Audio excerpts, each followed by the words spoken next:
Hi guys, and welcome to this week's lesson. In this week's lesson we're going to be discussing how to play a ball off an upslope. Another one of those tricky lies. We've obviously done the ball on the downslope. This week we're doing ball on the upslope, and the same applies here. Obviously there's a few certain things that we need to make sure that we do get right to make sure that we understand how to strike the ball properly and how that ball is going to react. So off the upslope, the one thing that we're going to notice is the ball's going to come out a lot higher, and obviously it's going to go a little bit shorter because it's going to go higher. You're going to be swinging more up on the slope, and that's going to add loft, so the ball's going to fly a little bit shorter. So setup wise, we're going to talk about similar things that we spoke about last week. So if the ball's on the upslope, you're going to feel the slope wanting to push you onto your right side. That's okay.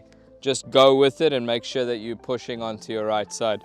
Don't try lean into the slope, because that's going to change your swing path. It's going to make you swing too steep. That's going to make you hit the slope. So basically what you're going to want to feel is, obviously you can see the slope is a little like this. The weight's going to be on your right side, nice wide stance again. And you're going to make sure that your shoulders are matching the slope. Don't try lean into it or dip that left shoulder. So we're going to have left shoulder slightly higher than the right, weight on our right side.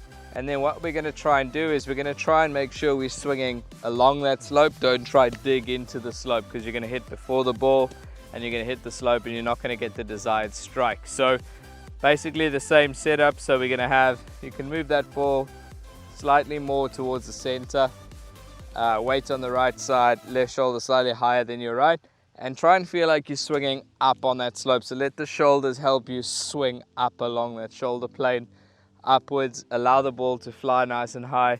You might need to take one or two more clubs, because the ball's just going to pop up in the air and stop. That's okay. Just go with that and take one or two extra clubs. If you need to hit it a bit softer to ensure strike, that's also fine. But do note that it's going to pop up in the air very high, and when it hits the ground it's going to stop very quickly. So go through that setup one more time. Weight on your right side. Your shoulders are tilted with the slope, not against it.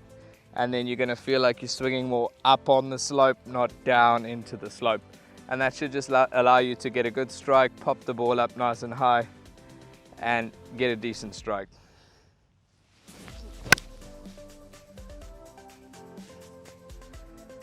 Pretty good shot, nice and high. Had a little bit of right to left shape on it, but as suggested, it went nice and high, a little shorter. Once it hit the ground, it stopped. So very important when you've got these awkward lies to understand what we're doing to our shoulder plane, shoulder tilt, where the weight's going to be. And if you do follow those steps, you're going to have a lot more success, and you're going to be able to get out of these situations a lot better. Thank you for watching, and we'll see you next week.